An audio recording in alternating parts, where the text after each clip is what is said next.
Alors les personnes saines, le sucre est un délice et nous sommes très attirés par lui. Mais il y a tant de problèmes métaboliques de nos jours. Je pense que nous devons prendre le temps pour bien comprendre davantage sur ce sujet, n'est-ce pas? Il y a de nombreux aliments qui sont horribles en ce qui concerne leur teneur en sucre et d'autres qui ne sont pas si mauvais eux-mêmes, mais les contextes dans lesquels ils sont consommés, eh bien, cela les rend le pire au monde. Donc, aujourd'hui, je vais vous montrer quels sont les 5 pires aliments sucrés au monde actuellement. Si ce genre d'information vous est utile, n'hésitez pas à me laisser votre like. Je vais lancer le générique et commençons tout de suite.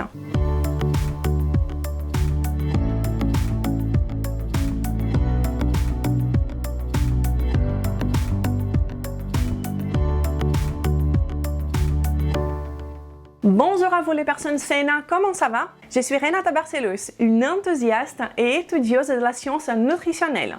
Je suis également membre de la Nutrition Network. Je suis la fondatrice de Maigrir Définitivement et la responsable du code Maigrir Définitivement.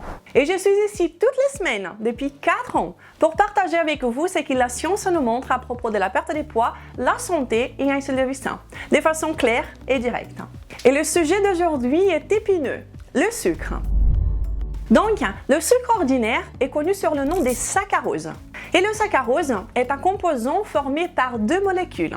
Une des glucose et l'autre des fructose. Donc, c'est 50-50%. 50% du sucre sera facilement absorbé par le cœur et métabolisé par l'insuline, etc. dans le sang. Et l'autre moitié, les fructoses, va être directement traité par le foie. Donc, les glucoses augmentent la glycémie, incitent à l'insuline et est lié à la résistance à l'insuline, le diabète type 2 et les problèmes métaboliques. Tandis que le fructose contribue également et indirectement à la résistance à l'insuline. Et cela à travers sa métabolisation dans le foie, qui peut développer du foie gras, qui c'est la stéatose hépatique non alcoolique, et plus de résistance à l'insuline. Donc, le sucre est doublement mauvais pour nous. Mais si vous êtes une personne métaboliquement saine, et juste à titre informatif, le pourcentage des personnes métaboliquement saines aux États-Unis est de 12%. Imaginez à quel point cela est problématique. Ok, mais pour une personne métaboliquement saine, consommer des sucres naturels de temps à autre, comme en faisant partie d'un style de vie avec parcimonie, eh bien, cela ne sera pas un problème. Tout ce que vous consommez de façon sporadique ne vous sera pas négatif. La flexibilité fait partie de la vie. Et si vous êtes métaboliquement sain, pourquoi pas? Mais si vous êtes une personne qui n'est pas métaboliquement saine et vous êtes en surpoids, résistant à l'insuline, diabétique, qui a du foie gras ou tout syndrome lié au syndrome métabolique, eh bien dans ces cas, même un peu de sucre peut vous être très négatif. Donc soyez attentifs à cela, ok? Tout dépend de chaque personne. Dans la nature, nous avons toujours eu des sucres naturels, le miel, les sirops d'érable, les fruits, etc. Et donc, tout simplement, certains sucres font partie de la nature. Mais ce qui ne fait pas partie de la nature, qui n'en a jamais fait partie, et ce ne sera jamais le cas naturellement, est le sucre raffiné, et principalement quand il est ajouté à des grandes listes d'ingrédients variés que nous pouvons consommer au quotidien. Donc, allons voir maintenant quels sont les 5 pires aliments au monde qui contiennent du sucre. Mais avant, laissez-moi vous inviter à vous abonner à cette chaîne maintenant si vous ne l'êtes pas encore et à bien cliquer sur la petite cloche pour que vous soyez prévenus à chaque fois qu'une nouvelle vidéo est disponible ici. Je suis ici toutes les semaines pour vous aider du mieux que j'ai pu avec mes vidéos à devenir une meilleure version de vous-même. Vous pouvez également vous abonner gratuitement sur maigrirdéfinitivement.fr pour recevoir une série de 5 vidéos gratuites pour apprendre à maigrir définitivement. Et suivez-moi aussi sur Instagram. Ok, donc voici le premier pire aliment. Ils ne sont pas nécessairement dans l'ordre, ok? Ils sont tous mauvais. Et ici, pour ouvrir cette liste, l'un des pires aliments sucrés dans le monde, les sodas. Et ceci n'est pas une nouvelle pour personne. Ici, je parle des sodas qui contiennent du sucre, ok? Et pourquoi sont-ils si mauvais? La réponse est simple, parce qu'ils sont liquides. Et c'est beaucoup plus simple pour nous de trop en consommer sans se rendre compte. Ça va vite. Ayez à l'esprit qu'à chaque fois que vous buvez du soda, vous êtes en train de consommer du sucre pur, du sucre liquide. On sait qu'il y a d'autres choses pas très bonnes avec. Donc, les sodas ne vont pas vous faire avoir moins soif, bien au contraire. Vous allez avoir de plus en plus soif. Et puis, c'est sucré, c'est agréable et boum, vous en consommez trop. Et l'industrie investit des sommes astronomiques pour développer des goûts que nous ne pouvons pas nous retenir d'en vouloir et d'en consommer, toujours de plus en plus. Une autre chose à savoir est que comme c'est sucré liquide, eh bien votre corps l'absorbe très rapidement. Une canette de soda contient environ 39 grammes de sucre. C'est énorme. Et comme c'est liquide, cela passe rapidement par votre estomac et va dans les intestins. Ces fructose et glucose sont métabolisés et augmentent la glycémie fortement. Ils incitent l'insuline et vous mettent automatiquement en mode stockage de graisse. Donc c'est liquide et l'absorption est ultra rapide. Et vous avez toujours envie de recommencer. Et donc, c'est bien pour cela que les sodas ont été les premiers à ouvrir cette liste des pires aliments. Et maintenant, je veux voir quelle sera votre réaction. Le deuxième est le jus de raisin. Il y a beaucoup de questions sur ce sujet sur cette chaîne. Renata, est-ce que je peux boire des jus de raisin bio, bénis par les vierges enchantées de je ne sais pas où? Eh bien, comprenez que les raisins sont l'un des fruits les plus sucrés. Et c'est justement pour cela que nous faisons tellement de vin. C'est simple de les faire fermenter car il y a beaucoup de sucre. Et donc, les jus de raisin non bio, enchantés ou pas enchantés, ils contiennent plus de sucre par rapport à leur poids que les sodas. La même canette dont je vous parlais tout à l'heure, si c'était du jus de raisin, elle contiendrait 51 grammes de sucre. Le soda, c'était 39. Et cela, peu importe si le sucre vient de jus de fruits ou de soda, c'est la même chose, c'est du saccharose. La molécule est la même et va être traitée de la même façon par votre corps. Donc attention, le jus de raisin est du sucre pur et la boisson la plus sucrée que vous pouvez consommer. Et avant de passer au troisième élément, je veux vous parler de quelque chose. Les jus de fruits que vous trouvez dans les commerces, ils seront peut-être un peu moins sucrés que celui des raisins, mais quoique. Donc, les jus de pommes, d'orange, multifruits, ne tombez pas dans le piège de penser que vous serez en train d'absorber des vitamines ou des antioxydants avec, ok? Ne tombez pas dans ces pièges. Il n'y a rien dans ces jus que vous ne pouvez pas en avoir en consommant des vrais aliments qui nourrissent votre corps, ok? Et en ce qui concerne les antioxydants, eh bien, j'ai fait une vidéo sur le sujet il y a quelques temps. Une vidéo entière pour parler de ces mythes qui est très répandu autour de nous. Elle s'appelle le mythe des antioxydants et je vous invite à la regarder après celle-ci. Spoiler alert, c'est un mythe. Et je vous parle de cela parce que c'est très tendance d'afficher fièrement sur les étiquettes. Ah, ce jus est riche en antioxydants. Oui, ok, mais il y a une quantité minime d'antioxydants dans ces jus, dont le corps n'absorbe pas la majorité. Et ce qu'il absorbe, il excrète. Et le sucre qui vient avec ces jus oxyde au-delà de leur capacité d'apporter aucun bénéfice réel antioxydatif. Donc, c'est de l'autosabotage de boire des jus pour avoir des antioxydants. Vous allez vous oxyder davantage. Et les troisièmes sont les chips. Les chips au goût de ketchup, barbecue et même autres gâteaux apéro. Et oui, tout en étant salés, ils contiennent du sucre. Vous connaissez sans doute la malédiction. Si vous en prenez un, vous allez manger sans plus vous arrêter. Eh bien, ce n'est bien sûr pas une malédiction. Cela a été programmé pour être ainsi, pour nous faire consommer beaucoup plus de ce que nous avons besoin et manger trop. Le pire défi au monde serait de vous ouvrir un paquet et n'en prendre aucun. Vous allez tout simplement prendre le paquet et tout finir, n'est-ce pas? Ces chips sont faits avec des pommes de terre, qui sont de l'amidon pur. Puis, elles sont frites dans l'huile végétale, faites avec des graines et des céréales. Eh bien, les pommes de terre absorbent la matière grasse et vous allez donc avoir une source très riche de glucides et de lipides en même temps. Des pires lipides possibles, juste pour être précise. Et donc, ils ajoutent du sucre à toute cette graisse et amidon. Ce genre d'aliment est l'un des pires ennemis de celles et ceux qui souhaitent perdre du poids. Mais l'un des meilleurs pour ceux qui veulent prendre du poids et détériorer leur santé en favorisant l'inflammation du cœur en peu de temps.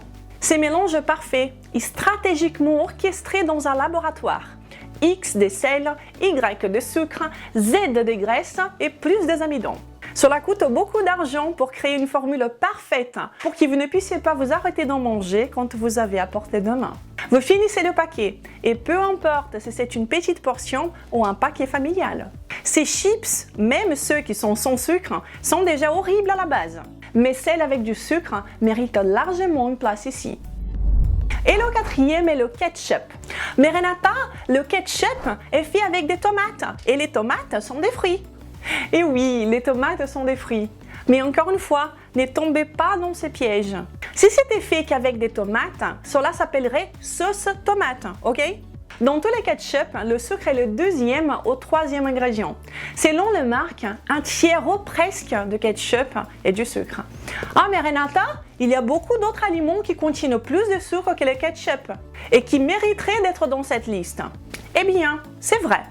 Mais le ketchup mérite sa place ici. Ce qui les rend si mauvais est parce que, dites-moi, dans quelle situation vous les consommez? Ah ah! Vous les mettez dans vos frites, dans vos nuggets, d'autres merveilles frites avec des huiles végétales, sur le hot dog, avec le burger. Et voici encore la même combinaison horrible. Mélanger quelque chose qui soit riche en graisse et en amidon et rajouter du sucre par-dessus. Mais personne ne se rend compte que le ketchup n'est pas seulement un petit détail. Personne ne les considère comme en étant une source d'énergie. Une cuillerée à soupe de ketchup, qui ne représente rien quand vous êtes en train d'en consommer, contient déjà 2,5 à 2,7 grammes de sucre. Si vous comptiez combien de ketchup vous consommez lorsque vous mangez des frites ou que vous l'ajoutez à d'autres préparations, vous verriez à quel point cela fait beaucoup de sucre. Et donc, cela n'est pas négligeable, l'effet métabolique qui est créé à cause du ketchup, et cela compte.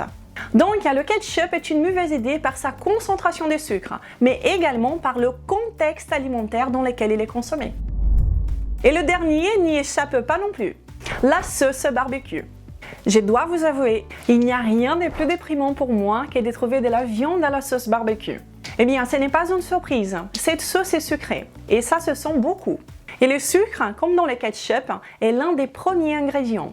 C'est même le deuxième, juste après l'eau. C'est presque un sirop, fait avec une liste de cochonneries à non plus finir. Et dans ces cas, il y a plus de sucre au poids des produits finis dans la sauce barbecue que dans le ketchup, où il y a environ 2,5 à 2,7 grammes de sucre par une cuillerée à soupe. Dans la sauce barbecue, il y a 3,6 grammes de sucre par chaque cuillerée à soupe. Et encore une fois, c'est également le contexte qui compte ici aussi. Quand consommez-vous de la sauce barbecue? Eh bien, quand vous mangez un burger, quand vous mangez des frites, des ribs, de la viande grasse. Eh bien, encore une fois, vous consommez une source richissime en graisse et vous ajoutez du sucre. C'est toujours et encore le même mélange explosif. Il n'y a aucun problème dans ces aliments en soi, les viandes bien sûr, les viandes grasses, etc. Mais le gras et le sucre, ce n'est jamais une bonne idée. Vous pouvez augmenter jusqu'à 50% d'énergie que vous consommez simplement en ajoutant ces sauces sucrées. Donc, dans le contexte des consommations, la sauce barbecue est aussi un aliment horrible. Car cela, les personnes ne prennent pas en compte quand elles les consomment, n'est-ce pas? Ces sauces vont impacter négativement dans votre métabolisme et vont contribuer à la prise de poids. Maintenant, vous savez quels sont les pires aliments qui contiennent du sucre. Je ne vous ai pas juste donné une liste. J'ai voulu vraiment vous expliquer pourquoi ils sont ainsi. Vous savez que je pense sincèrement que la meilleure façon pour nous de changer les choses de façon permanente est en les comprenant. J'espère avoir contribué à vous aider à mieux choisir vos aliments et aussi à vous inviter à regarder les aliments ici tels qu'ils le sont. Horrible.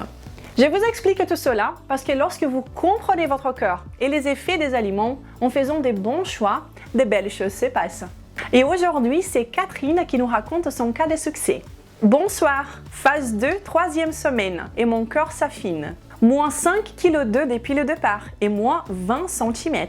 Waouh, mais bravo à toi Catherine, je suis très contente pour toi et ces beaux changements que tu as eus. Je te félicite. Et comment avoir ces résultats? C'est simple, en apprenant comment votre corps fonctionne, en suivant un ensemble de bases éprouvées par la science.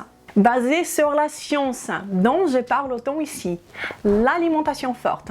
Si votre objectif est la perte de poids en priorité, sans vous affamer, sans compter vos calories, en apprenant comment garder votre poids stable par la suite, je vous invite à visiter Code Maigre Définitivement pour en apprendre davantage. Venez nous rejoindre dans le Code Maigre Définitivement. C'est un programme pas à pas en 3 phases qui peut vous aider à changer définitivement. Je ne connais rien qui soit plus puissant pour la perte des poids que ces programmes de perte des poids. Et c'est exactement pour cela qu'ils donnent autant de bons résultats. Venez perdre du poids sans vous affamer. Si vous pensez que le code peut vous convenir, alors rejoignez-nous dans les groupes privés pour les participants. où vous trouverez des idées de repas, de la motivation, une équipe en heure, des vidéos exclusives ainsi que des vidéos en live avec moi tous les mois. Ok, donc je m'arrête ici aujourd'hui. Aidez-moi à partager ces informations. Je suis sûre que beaucoup ne mettraient pas ces aliments parmi les pires au monde, car ils ignorent le facteur du contexte de l'alimentation de certains. Car après tout, les aliments sucrés, vous savez déjà qu'ils ne sont pas bons, n'est-ce pas? Mais ceux cachés, eh bien, ils passent inaperçus ou déguisés comme en étant sains, et personne n'en parle. Et c'est pour cela que je suis venue ici aujourd'hui pour vous apporter l'information, en espérant qu'elle vous soit utile. Je vous donne donc un rendez-vous la semaine prochaine. Je vous souhaite une très bonne journée et un excellent week-end. Je vous embrasse. Au revoir.